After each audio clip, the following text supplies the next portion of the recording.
Please don't forget to subscribe to our channel for more English story. It was a quiet afternoon when I first noticed something wasn't quite right.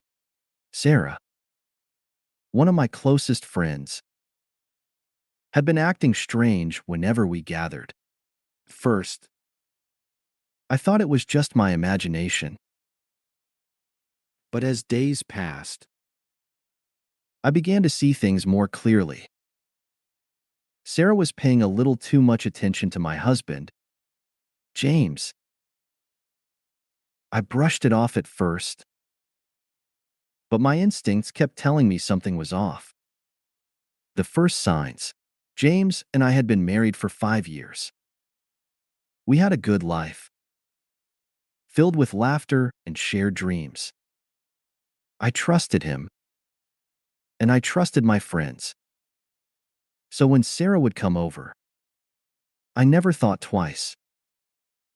We had known each other for years, and I always believed that the bond between us was strong.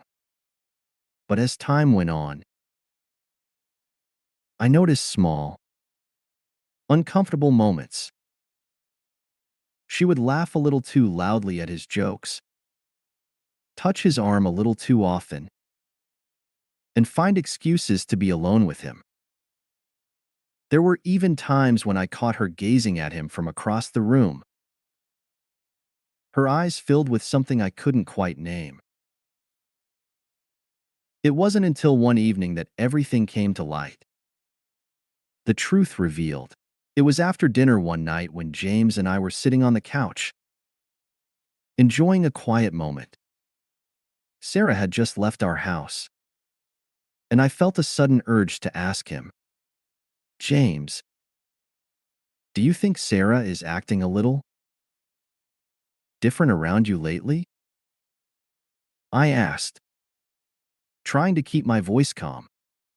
James looked at me, his face suddenly serious. I noticed it too. He admitted, "She's been acting strange. I don't know what's going on, but it makes me uncomfortable." I felt a rush of relief. At least he noticed it too. But as we sat there talking, I began to feel a deep unease in my heart. Could it be possible that Sarah had developed feelings for him? Confronting Sarah, the next time Sarah invited me over for coffee, I decided to address the issue. I couldn't ignore it anymore. "Sarah," I said, looking her straight in the eye, "I need to ask you something. Are you in love with James?" For a moment, Sarah didn't speak. Her face flushed, and she looked away, avoiding my gaze. I could tell she was struggling with her emotions. Finally, she spoke, her voice soft but honest.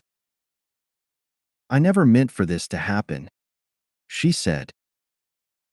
"When I first met James, I thought he was just your husband, a friend I could laugh with. But somewhere along the way, my feelings grew stronger. I didn't want to feel this way, but I do." I was shocked. It felt like the world had just shifted beneath my feet. Sarah was in love with my husband, my closest friend, the one I had trusted, had fallen for the man I loved. The difficult decision. I took a deep breath, trying to steady the storm of emotions swirling inside me. Looking at Sarah, I spoke as calmly as I could, though my voice trembled. "Sarah," I began, "I don't want to lose what we've shared, but this situation is breaking me. I need you to understand how deeply this hurts. I can't tell you what to do, But I also can't ignore how this has affected me and my marriage. Tears filled Sarah's eyes, and she nodded slowly. I'm so sorry, she whispered, her voice shaky. I never wanted to hurt you. I couldn't control how I felt. Her words hung in the air, heavy and raw. It was a moment of clarity for both of us, an unspoken acknowledgement that things could never go back to how they were. After that conversation, I knew I needed space. Taking a step back from Sarah wasn't easy, but it was necessary. I needed time to think, to heal, and to focus on what mattered most, my relationship with James. James and I had long, honest discussions about everything. He reassured me of his love and made it clear that he had never encouraged Sarah's feelings. His patience and openness helped me trust him even more, though it didn't erase the pain. I came to terms with the fact that my friendship with Sarah would never be the same again. It was a bittersweet realization, but one I needed to accept to find peace. In the end, it wasn't about assigning blame or holding grudges. It was about protecting my heart, my marriage, and my sense of self. Moving forward, it wasn't easy, but with time, I found a way to heal.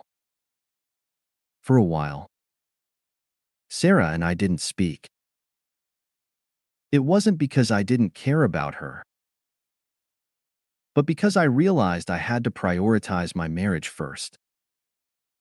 It was painful to step back from a close friendship, but it was a necessary step to protect what mattered most to me. Eventually, Sarah and I reconnected, but our relationship wasn't the same. We both understood that things had changed.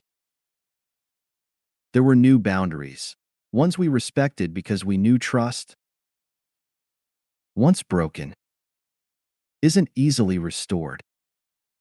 As for James and me, facing this challenge together made us stronger. We talked openly, worked through the hurt, and found ways to rebuild what had been shaken. It wasn't an overnight process, but every conversation, every act of understanding brought us closer. I came to appreciate not only the love we shared, but also the strength and resilience of our bond. The pain of that experience will always be a part of me. It's not something you can simply forget. But it taught me something profound. Love isn't always easy. It doesn't come without challenges or moments of doubt. Sometimes, it requires making difficult choices and letting go of things that once seemed important to protect what truly matters. In the end, I learned that real love isn't just about the good times. It's about weathering the storms together and emerging stronger on the other side. And that's a lesson I'll carry with me forever. I'm so glad you spent this time with me. If you like the story, please give it a thumbs up and subscribe for more. Take care, and see you next time.